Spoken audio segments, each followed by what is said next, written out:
وَلَقَدْ يَسَّرْنَا الْقُرْآنَ لِلذِّكْرِ فَهَلْ مِن مُّدَّكِرٍ۔ الحمد للہ رب العالمین والصلاة والسلام علی سید الانبیاء والمرسلین، اما بعد فاعوذ باللہ من الشیطان الرجیم، بسم اللہ الرحمن الرحیم۔ ولا تأکلوا مما لم یذکر اسم اللہ علیہ وإنہ لفسق وإن الشیاطین لیوحون إِلَىٰ أَوْلِيَائِهِمْ لِيُجَادِلُوكُمْ وَإِنْ أَطَعْتُمُوهُمْ إِنَّكُمْ لَمُشْرِكُونَ۔ صدق اللہ العظیم وصدق رسولہ النبی الکریم الامین۔ قابل احترام اللہ کے فضل اور اس کی توفیق سے اور یقیناً اس کے انعام کے ساتھ قرآن مجید کے پڑھنے کی، سمجھنے کی یہ ادنا سی کوشش اور کاوش کی اللہ نے ہمیں توفیق عطا فرمائی ہے۔ آج کی ان آیات مبارکہ میں، پچھلی آیات مبارکہ میں جو موضوع بیان ہوا تھا اسی کے تسلسل کو آگے بڑھایا گیا کہ سورت تھی اپنے مزاج کے اعتبار سے مکی، اور اہل مکہ اپنے لیے حلال اور حرام چیزوں کا تصور اپنے بتوں سے وابستہ کیے بیٹھے تھے۔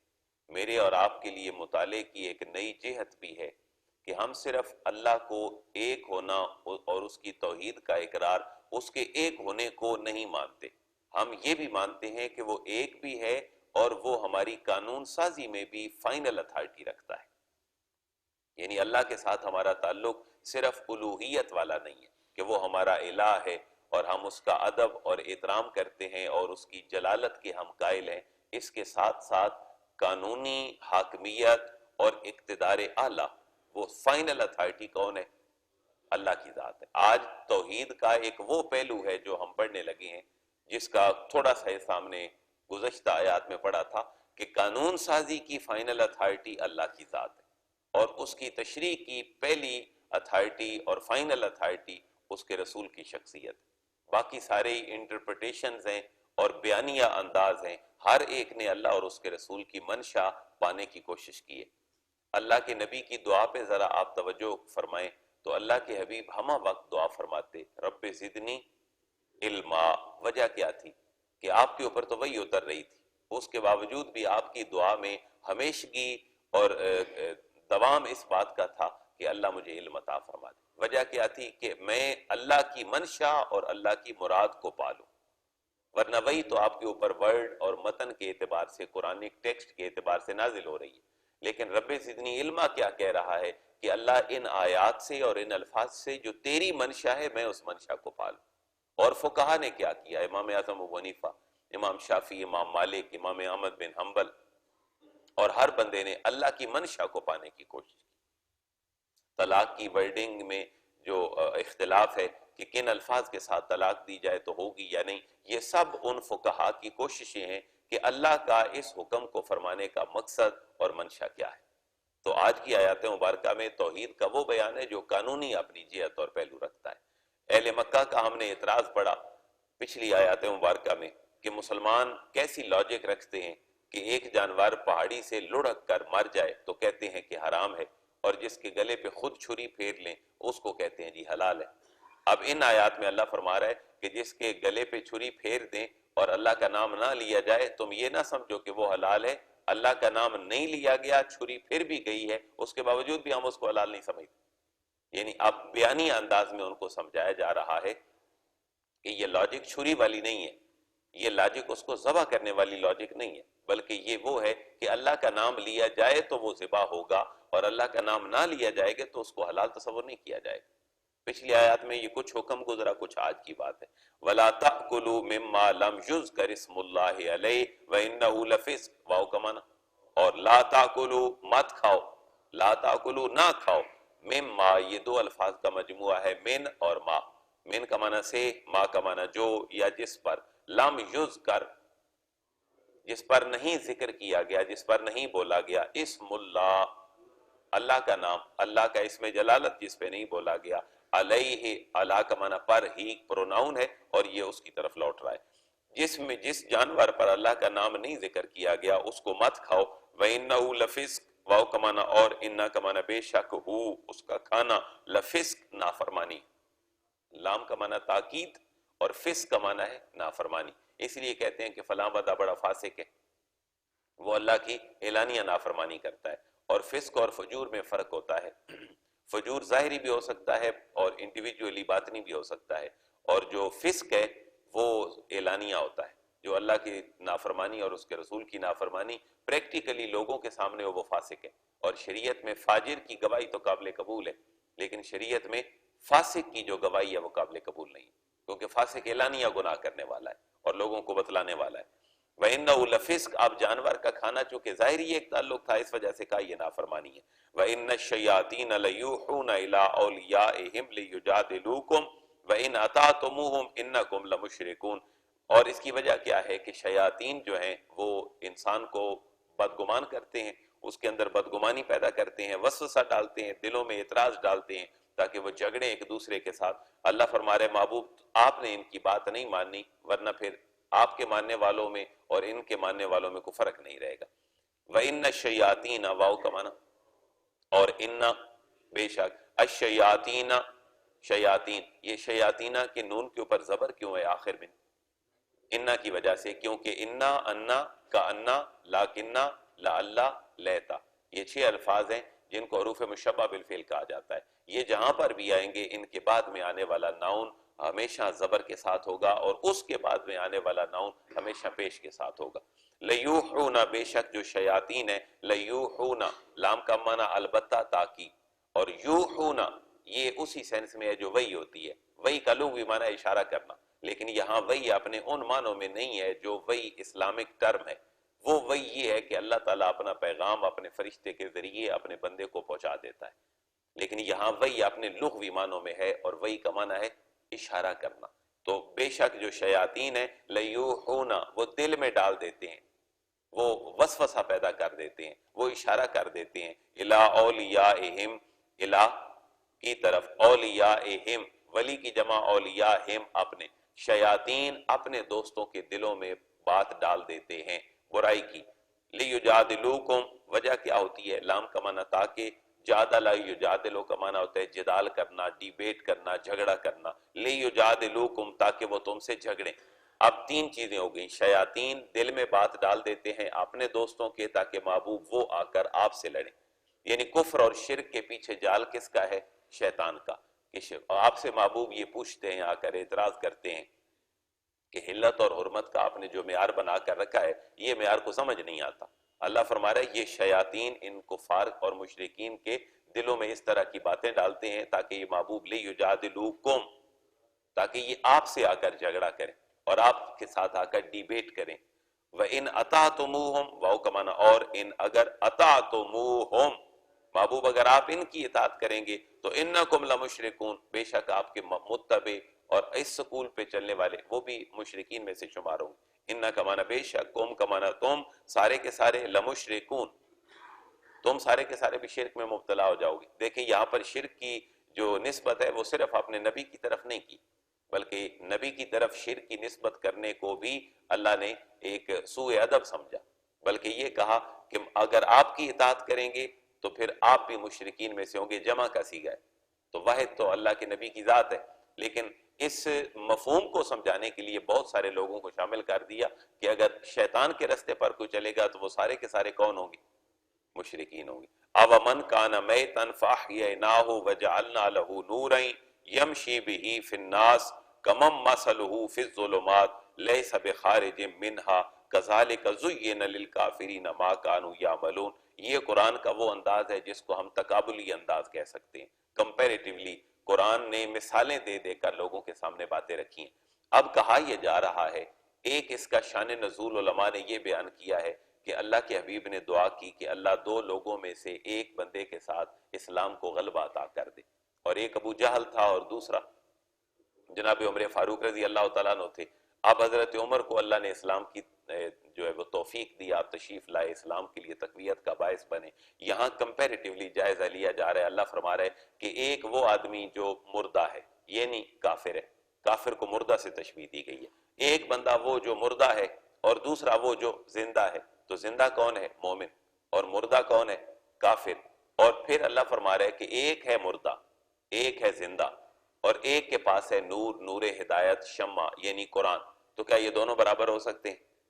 یہ مثال اللہ دے کر فرما رہا ہے جو جانور تم اللہ کے نام پہ ذبح کرتے ہو یہ وہ لوگ کرنے والے ہیں جو زندہ ہیں اور اللہ کے پیغام کو مانتے ہیں، ان کے ہاتھ میں نور ہے، ہدایت ہے، اور جو ایسا نہیں کرتے وہ پھر ظاہر مردہ ہیں، دونوں برابر نہیں ہو سکتے۔ ایک اس کا شان نزول ہے اسپیسیفک جناب عمر رضی اللہ تعالیٰ عنہ، حضرت حمزہ اور اسلام کے جو لوگ ہیں جو اسلام میں آئے، اور دوسری طرف کفر ہے، لیکن زیادہ مفسرین نے لکھا ہے کہ یہ آیت مبارکہ جنرل مومنین کے لیے ایک مثال دی گئی ہے کہ جو بندہ زندہ ہے یعنی مسلمان ہے، اور ایک بندہ جو مردہ ہے یعنی کافر ہے، یہ دونوں برابر نہیں ہو سکتے۔ سوالی انداز ہے، اَوَ مَنْ كَانَ مَيْتًا، یہ آوا سوال کے لیے ہے، استفہام کے لیے، من کان میتا، من جو کانا ہو یا ہے، میتا مردہ، کیا وہ شخص جو پہلے مردہ تھا، فَأَحْيَيْنَاهُ فا کا معنی پس احیینا ہم نے زندہ کیا ہو اس کو، فاحییناہو پھر ہم نے زندہ کیا اسے، یعنی پہلے کافر تھا پھر ہم نے اس کو مسلمان بنا دیا، وجعلناہ نورا یمشی بہ فی الناس، واو کا معنی، اور جعلنا ہم نے بنا دیا لہو اس کے لیے نورن نور روشنی، یمشی بہ مشائی یمشی کا معنی ہوتا ہے چلنا، یمشی بہ جس نور کے اجالے میں وہ چلتا ہے، فی الناس لوگوں میں، فی کا معنی میں، الناس لوگوں میں، جس نور کے ساتھ جس ہدایت کے ساتھ وہ لوگوں میں چلتا ہے، کیا وہ شخص کمم مثلہ فی الظلمات، کاف کا معنی کی طرح، کاف کا معنی کی طرح، من اس کی طرح ہو سکتا ہے، مثلہ اس کی مثال، کیا وہ اس شخص کی مثل ہو سکتا ہے کہ فی الظلمات جو اندھیروں میں پڑا ہو، فی کا معنی میں، الظلمات اندھیروں میں، کیونکہ کفر اور شرک صرف ایک اندھیرا نہیں ہے، یہ کفر اور شرک تے در تے اندھیرا ہے، کیونکہ ایک جھوٹ کے لیے پھر سینکڑوں جھوٹ گڑے جاتے ہیں، ایک برائی کو بچانے کے لیے 100 برائیاں مزید کی جاتی ہیں، تو اس کے لیے ایک اسی کا بولا کہ فی الظلمات، کیا اس شخص کی مثل ہو سکتا ہے جو اندھیروں میں پڑا ہے، لیسا بخارج منہا، لیسا نہیں ہے، بخارج نکلنے والا، منہا ان ظلمات میں سے، اور کیا وہ دونوں برابر ہو سکتے ہیں کہ ایک مردہ تھا اس کو اللہ نے زندہ کیا، یعنی کافر تھا تو اللہ نے ایمان کی دولت بخشی، ایمان کے ساتھ نور ہدایت قرآن دے دیا، اور اس نور کے ساتھ اجالے میں وہ چلتا ہے، کیا وہ اس کی مثل ہو سکتا ہے جو اندھیروں میں پڑا ہے اور لیسا بخارج منہا اندھیروں سے نکلتا ہی نہیں ہے، بالکل اندھیروں میں پڑا ہے، برابر ہو سکتے ہیں؟ نہیں، تو پھر وہ کفر والا کفر پہ کیوں ڈٹا ہے؟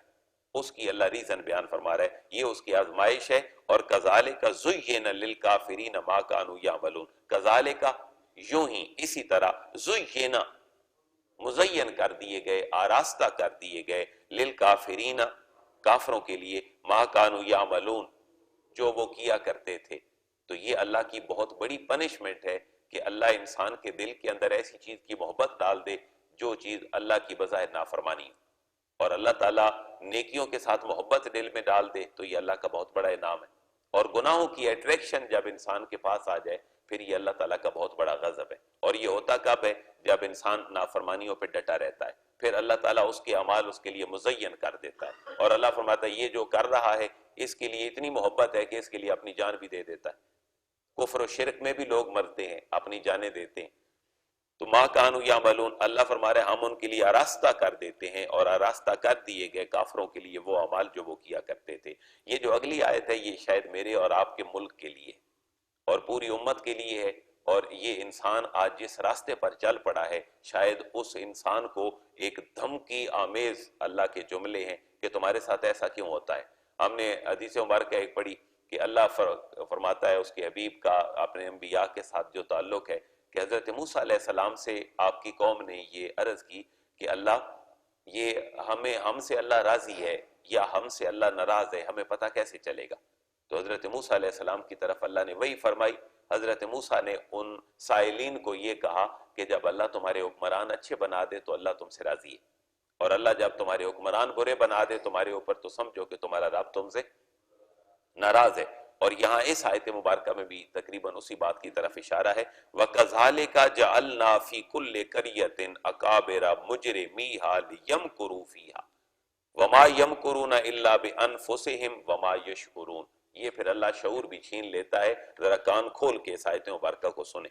واو کا معنی اور کذالک اسی طرح جعلنا ہم نے بنا دیا, ہم بنا دیتے ہیں, فی کل قریۃ, فی کا معنی میں, کل قریۃ ہر بستی میں, ہر پنڈ میں, ہر دیہات میں ہم بنا دیتے ہیں, اکابرہ مجرمیہا, اکابرہ بڑے, یعنی کہتے ہیں اکابرین, اکابرہ جو بڑے بڑے لوگ ہیں ان کو ہم اللہ فرماتے ہیں بنا دیتے ہیں مجرمیہا, ان پنڈوں کے مجرم ہم ان لوگوں کو بنا دیتے ہیں جو بڑے بڑے ہوتے ہیں بستیوں کے, اور وہ اپنی ٹھاٹ باٹ رکھتے ہوتے ہیں لیکن مجرم قسم کے لوگ ہوتے ہیں. اکابرہ مجرمیہا, ہم ہر قریے میں اس کے بڑے بڑے لوگوں کو وہاں کے مجرم بنا دیتے ہیں, اور وہ مجرم ہوتے ہیں. مجرم جرم کیا کرتے ہیں کہ اپنی جو رعایا ہوتی ہے اس کے حقوق کو سلب کر لیتے ہیں, اس کو جینے کا حق اس سے چھین لیتے ہیں, مال کا حق اس سے چھین لیتے ہیں, عزت کا حق اس سے چھین لیتے ہیں, اور ان کو پھر ہم مجرم بنا دیتے ہیں. وجہ کیا ہوتی ہے؟ لیمکروا فیہا, لام کا معنی تاکہ کے لیے, مکر یمکرو مکر و فریب کرنا, لیمکروا فیہا تاکہ وہ مکر و فریب کیا کریں, تاکہ وہ مکر و فریب کیا کریں. کن کے ساتھ؟ عوام کے ساتھ. کیوں کہ عوام نے اللہ کی نہیں مانی تو اللہ تعالیٰ نے اس عوام کو ان کی بات ماننے پہ مجبور کر دی. تو یہ نظام قدرت ہے اور ایک اٹل حقیقت ہے کہ جب انسان اللہ کی نافرمانی میں نہیں آتا تو اللہ اس کو ان کی فرمانبرداری میں لے آتا ہے کہ جو اس کے لیے وبال جان بنے رہتے ہیں. ان کے انگوٹھے ان کے جو ہے وہ گلوں کے اوپر ہوتے ہیں اور وہ جب چاہیں ان کو دبا دیں. یہ ہے وہ نظام قدرت اللہ کا کہ جب اللہ کی نہیں مانو گے تو پھر اللہ تمہیں ان کی بات کو ماننے کا کہے گا کہ جن کو تمہارا ضمیر بھی گوارا نہیں کرے. تو آج پورے ملک کے حالات ایسے ہیں یا نہیں؟ ہم اللہ کی نہیں مانتے, اللہ نے ان کی بات ہمیں ماننے پہ مجبور کر دیا کہ ان کی بات کو تم نے فالو کرنا ہے, اور اس کے لیے پھر پنشمنٹس بھی ہیں. وما یمکرون الا بانفسہم, واو کا معنی اور ما یمکرون, یہ نہیں فریب دیتے, یہ فریب جو ہیں لوگ نہیں دیتے, الا بانفسہم مگر اپنے آپ کو, مگر اپنے آپ کو, کیونکہ دونوں پنشمنٹ میں مبتلا ہیں. ایک کو حاکم بنا کر پنشمنٹ دے دی گئی ہے, ایک کو رعایا بنا کر پنشمنٹ دے دی گئی, لیکن اب سزا دونوں کو ہے لیکن نوعیت اپنی اپنی ہے.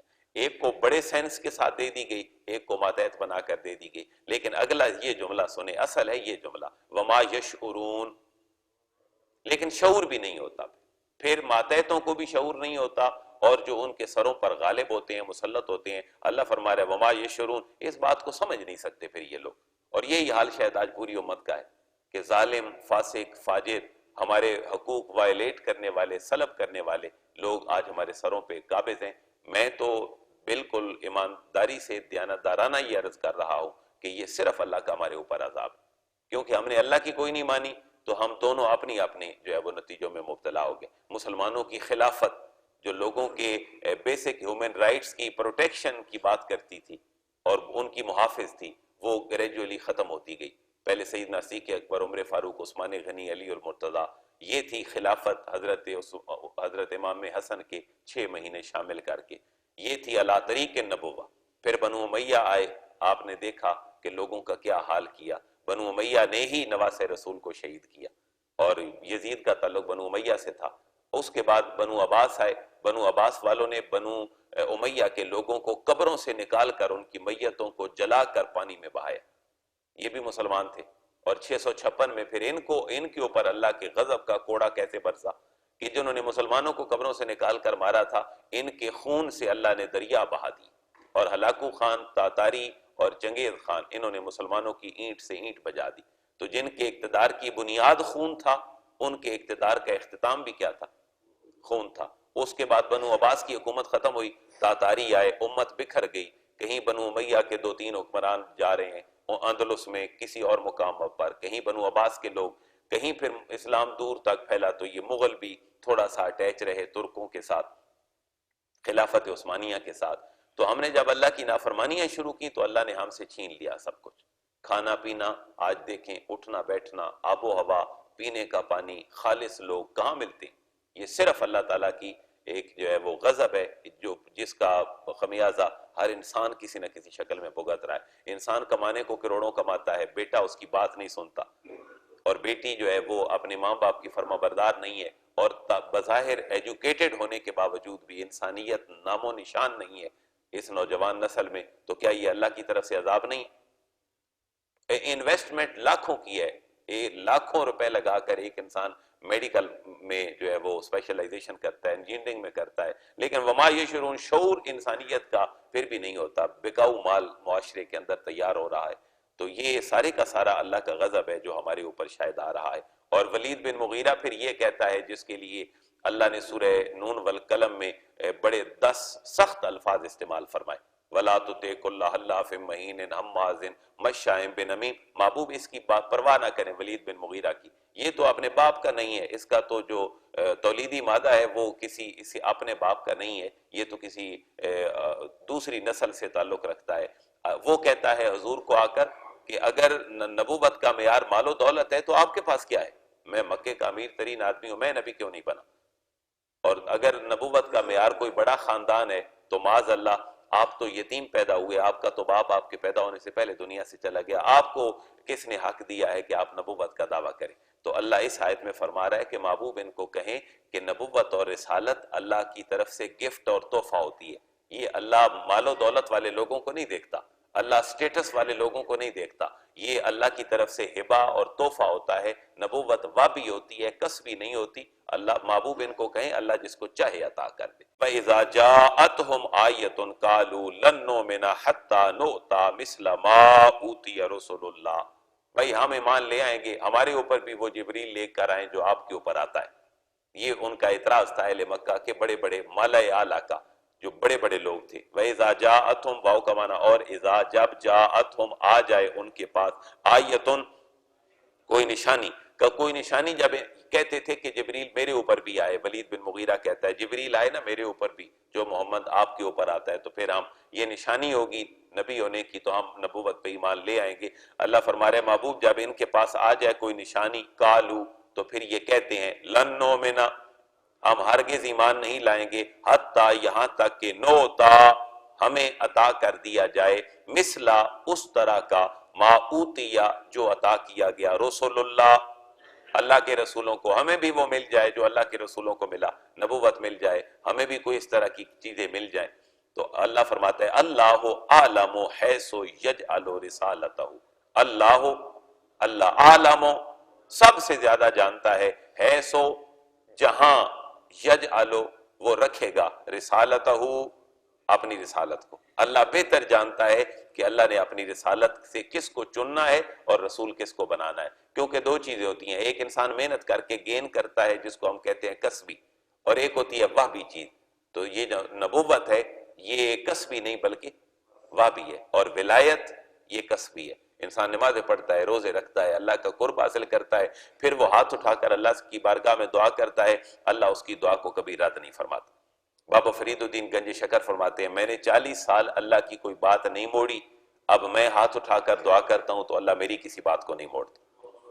لہذا اللہ بہتر جانتا ہے کہ اللہ نے یہ کس کو دینا ہے۔ سَيُصِيبُ الَّذِينَ أَجْرَمُوا صَغَارٌ عِندَ اللَّهِ وَعَذَابٌ شَدِيدٌ بِمَا كَانُوا يَمْكُرُونَ، یہ ایک ہوپ اور امید دلائی جا رہی ہے کہ نافرمانیاں جب بڑھ جائیں تو پھر بھی پریشان ہونے کی ضرورت نہیں ہے۔ ہر یزید کے لیے اللہ نے ایک حسین رکھا ہے، اور ہر فرعون کے لیے ایک موسیٰ رکھا ہے، اور ہر ابراہیم کے لیے ایک، ہر نمرود کے لیے ایک ابراہیم اس نے رکھ چھوڑا ہے۔ یہ جو حق و باطل کی جنگ ہے اس میں ذلت کس کو ملنی ہے؟ سَيُصِيبُ الَّذِينَ أَجْرَمُوا صَغَارٌ عِندَ اللَّهِ، سین کا معنی ان قریب، ان قریب، یصیب پہنچے گی، الذین ان لوگوں کو جنہوں نے، اجرموا جرم کی، ان قریب ان لوگوں کو پہنچے گی جنہوں نے جرم کیے۔ کیا پہنچے گی؟ صغارن، صغیر سے نکلا ہے، صغیر کا معنی چھوٹا پن، صغار اس سے بھی چھوٹا پن۔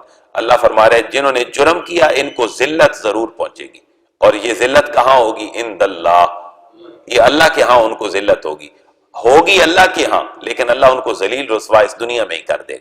کوئی باطل کا نمائندہ آج تک دنیا میں عزت نہیں پا سکا، خواہ وہ مسلمان تھا خواہ وہ غیر مسلم تھا، بے شک اس کے بڑے بڑے کارنامے بھی تھے لیکن مسلمانوں کی جان مال عزت کا محافظ نہیں تھا، نام وہ بھی نہیں پا سکا۔ کوئی اقتدار یزید کے پاس ہے، مال و دولت یزید کے پاس ہے، لیکن کیا ہر بندے، ہر بچے، ہر عورت کے دل میں انہیریٹڈلی یزید کے لیے نفرت ہے یا نہیں؟ یزید ظلم کا استعارہ ہے اور حسین محبت کا استعارہ ہے۔ لہذا ان قریب جنہوں نے جرم کیے ان کو ذلت پہنچے گی، اور ذلت یہ ہے کہ اللہ نام و نشان مٹا دیتا ہے لوگوں کے، اور وعذاب شدید بما کانوا یمکرون، صرف ذلت نہیں پہنچے گی بلکہ عذاب شدید، شدید عذاب بھی پہنچے گا، بما کانوا، بوجہ اس کے کہ کانوا یمکرون، جو وہ کیا کرتے تھے، جو وہ کیا کرتے تھے ان کے مکروں کی وجہ سے پھر اللہ تبارک و تعالیٰ ان کو عذاب بھی دے گا۔ تعلیمی نظام کی وجہ سے، ہمارے معاشرے میں میڈیا کی وجہ سے ایک آئیڈیلزم ہمارے سامنے ایسا رکھ دیا گیا ہے فلموں ڈراموں کی وجہ سے کہ ہمارے بچے اپنا آئیڈیل، اپنا رہبر رہنما اور کاپی کرتے ہیں جن فیشنوں کو، وہ فیشن اور جناب رسول اللہ کے تو نہیں۔ آپ میری بات مولوی سمجھ کے نہ سنیں، اپنے جیسا ایک بھائی سمجھ کے سن لیں کہ جو رسول کی سنت کے مطابق ہمارا نوجوان وہ فرینچ کٹ کروا لیتا ہے، اللہ کے نبی کے مطابق داڑھی نہیں رکھتا، تو داڑھی تو وہ رکھ رہا ہے پھر بھی، فرینچ کٹ میں وہ داڑھی تو پھر بھی رکھ رہا ہے، لیکن وہ اللہ کے نبی کے مطابق رکھنا گوارا نہیں کر رہا۔ تو یہ سوچ کیا ہے کہ یہ اللہ کا انعام کیا ہے کہ اللہ جس کے ساتھ بھلائی کا ارادہ کر دیتا ہے اس کو پھر دین کی سمجھ عطا کر دیتا ہے اور دین کے اوپر چلا لیتا ہے۔ بلکہ یہ آیت تھوڑی سی ٹکڑا پڑھ لیں تاکہ پچھلے کے ساتھ اس کا تعلق واضح ہو جائے۔ فَمَن يُرِدِ اللَّهُ أَن يَهْدِيَهُ يَشْرَحْ صَدْرَهُ لِلْإِسْلَامِ، فا کا معنی، پس من کا معنی، جو یا جس کے ساتھ، يُرِدِ اللَّهُ، اللہ ارادہ فرماتا ہے، أَن يَهْدِيَهُ، کہ اس کو اللہ ہدایت دے۔ اللہ جس کے ساتھ یہ ارادہ کرتا ہے تو پھر اللہ کرتا کیا ہے؟ یشرح صدرہ، یشرح کھول دیتا ہے، صدرہ اس کے سینے کو، للاسلام، اسلام کے لیے۔ پھر وہ پانی اٹھ کے نہیں پیتا، اس کے نبی نے اٹھ کر ایک دو دفعہ پیا بھی ہے تو وہ نبی امت کا خیر خواہ ہے، اس نے 97% اپنی زندگی میں پانی بیٹھ کر پیا۔ وہ پھر اپنی زندگی کا منشا یہ بنا لیتا ہے میں ہاتھ ایسے دھوؤں گا جیسے اللہ کے نبی نے دھوئے تھے، میں سوؤں گا ایسے جیسے اللہ کے نبی سوئے تھے، میں اٹھوں گا بھی ایسے جیسے اللہ کے نبی اٹھے تھے۔ تو لوگ آج یہ بھی کہتے ہیں کہ داڑھی رکھنا حضور کی سنت نہیں ہے، یہ تو عربوں کا رواج تھا، ابو جہل نے بھی رکھی ہوئی تھی، اور بیٹھ کر پانی پینا سنت نہیں، عربوں کی ایک اپنی ثقافت تھی، اور دائیں کروٹ پہ سونا، باوضو سونا، اس کو کہاں سے آپ نے سنت بنا لیا؟ یہ تو عربوں کا طریقہ تھا اور حضور سوتے تھے، تو اس کو سنت نہ بنایا جائے۔ تو اللہ فرما رہا ہے کہ جس کے ساتھ اللہ برائی کا ارادہ فرماتا ہے اس کے سینے کو کشادہ کر دیتا ہے۔ اور وَمَن يُرِدْ أَن يُضِلَّهُ يَجْعَلْ صَدْرَهُ ضَيِّقًا حَرَجًا كَأَنَّمَا يَصَّعَّدُ فِي السَّمَاءِ كَذَلِكَ يَجْعَلُ اللَّهُ الرِّجْسَ عَلَى الَّذِينَ لَا يُؤْمِنُونَ۔ یہاں بھی دیکھ لیں جی، اس کا الٹ ہے، اپوزٹ۔ وَمَن يُرِدْ، واو کا معنی، اور من، جو یا جس کے ساتھ، يُرِدْ ارادہ فرماتا ہے، أن يُضِلَّهُ، کہ اس کو گمراہ کر دے۔ اللہ جس کے ساتھ یہ ارادہ فرماتا ہے کہ اس کو گمراہ کر دے تو کیا کرتا ہے اللہ؟ یجعل صدرہ ضیقا حرجا، یجعل بنا دیتا ہے، صدرہ اس کے سینے کو، ضیقا تنگ، اس کے سینے کو اللہ تنگ بنا دیتا ہے، حرجا بہت ہی تنگ بنا دیتا ہے۔ اللہ اس کے سینے کو تنگ بنا دیتا ہے اور بہت ہی تنگ بنا دیتا ہے۔ حضرت فاروق اعظم رضی اللہ تعالیٰ عنہ نے لفظ حرج کی تحقیق ایک شخص سے گفتگو میں یہ کی کہ بنی کنانا کے ایک شخص کو بلایا اور اس سے پوچھا کہ یہ جو حرجہ ہے یہ کس کو کہتے ہیں؟ حضرت عمر نے پوچھا بنی کنانا کے کسی بندے سے کہ حرجہ کس کو کہتے ہیں؟ تو اس نے جواباً یہ کہا، حضور ہمارے علاقے میں ایک درخت ہوتا ہے جو اتنا گھنا ہوتا ہے اور اتنا بلند ہوتا ہے کہ نہ وہ بندہ اس تک پہنچ سکتا ہے اور نہ اس کی ٹہنیاں جو ہے وہ بندے تک پہنچ سکتی ہیں، تو جو نہ فائدہ دے سکتا ہے نہ فائدہ لے سکتا ہے وہ حرجہ ہے۔ تو حضرت عمر فاروق رضی اللہ تعالیٰ نے فرمایا جو بنی کنانا کے بندے نے بات سمجھی ہے وہ عمر نہیں سمجھ پایا۔ تو حرجہ ضیقاً حرجہ، اس کے سینے کو تنگ، نہایت تنگ کر دیتا ہے، اور کانما یصعد فی السماء، کتنا تنگ کر دیتا ہے کہ مجھے اور آپ کو اگر کوئی کہے کہ بھائی باہر کھڑے ہو جاؤ سین میں اور آسمان پہ چڑھو، نہیں چڑھ سکو گے تو تمہیں گولی مار دوں گا، تو کیا کیفیت ہوگی؟ آسمان پہ تو چڑھ کوئی نہیں سکتا، پھر گولی ہی لگنی ہے۔ تو یہ جو ایک انسرٹینٹی اور غیر یقینی اور نا امیدی آ جائے گی، اللہ فرما رہا ہے پھر سینہ اتنا تنگ ہوگا کہ کانما، گویا کہ، کانما گویا کہ، یصعدو یہ شخص چڑھتا ہے، فی السماء آسمان کی طرف، جیسے اس شخص کو کہا جائے کہ آسمان کی طرف چڑھو اور وہ نہیں چڑھ پاتا، ظاہر ہے آپ جان تو جانی ہے۔ تو اللہ تعالیٰ جس کے ساتھ گمراہی کا ارادہ فرماتا ہے اس کا سینہ اللہ تنگ کر دیتا ہے اور پھر اللہ اس سے نظام حیات کو، پیغام ہدایت کو عملی لحاظ سے چھین لیتا ہے۔ کذالک یجعل اللہ الرجس، کذالک اسی طرح، یجعل اللہ تعالیٰ ڈال دیتا ہے، بنا دیتا ہے، الرجس ناپاکی کو، علی الذین ان لوگوں پر، لا یؤمنون جو ایمان نہیں لاتے۔ تو یہ پتہ یہ چلا کہ جو دین ہے اللہ نے ہمیں دیا ہے یہ اللہ کی نعمت ہے، یہ دین اللہ کی نعمت ہے۔ اور لوگ کہتے ہیں میں دین کی خدمت کر رہا ہوں، دین کی کوئی خدمت نہیں کر رہے، دین صرف لائف سٹائل ہے، اور میں اور آپ مجبور ہیں، کمپلسری ہے میرے اور آپ کے لیے دین پہ چلنا۔ یہ کوئی دین کی خدمت نہیں ہے کہ میں وہ یہ کر رہا ہوں وہ کر رہا ہوں، یہ لائف سٹائل ہے، اللہ نے کمپلسری کیا ہے، اس کے مطابق میری اور آپ کی زندگی گزرنی چاہیے۔ اور یہ کوئی خدمت نہیں ہے کہ میں ایسے بھی کر لیتا ہوں، میں نماز پڑھ لیتا ہوں تو بہت بڑا مارکا ہے، یہ میرا فرض ہے، اور لوگوں کے ساتھ خیر کے جملے کے ساتھ پیش آنا یہ میرا فرض ہے۔ تو یہ اللہ تبارک و تعالیٰ کی نعمت ہے دین اسلام۔ مزید اس کے اوپر انشاءاللہ کل گفتگو کریں گے۔ اللہ تعالیٰ دین اسلام کے لیے ہمارے سینوں کو کشادہ فرمائے، اور یہ جو نعمت اللہ نے دی ہے زندگی گزارنے کا طریقہ محمد عربی کا، ہمیں اس کے مطابق ہی چلنے کی توفیق نصیب فرمائے۔